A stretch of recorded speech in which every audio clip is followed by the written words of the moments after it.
So I want to raise funds for scholarships for schools and universities. As you know, in Dubai, most of the schools and universities are private, and it gets expensive for students and parents to pay the fees.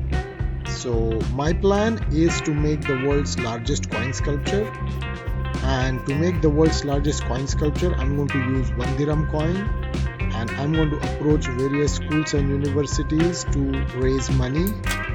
And then whatever the money is raised from each school and university will then be given to the schools and universities for scholarships.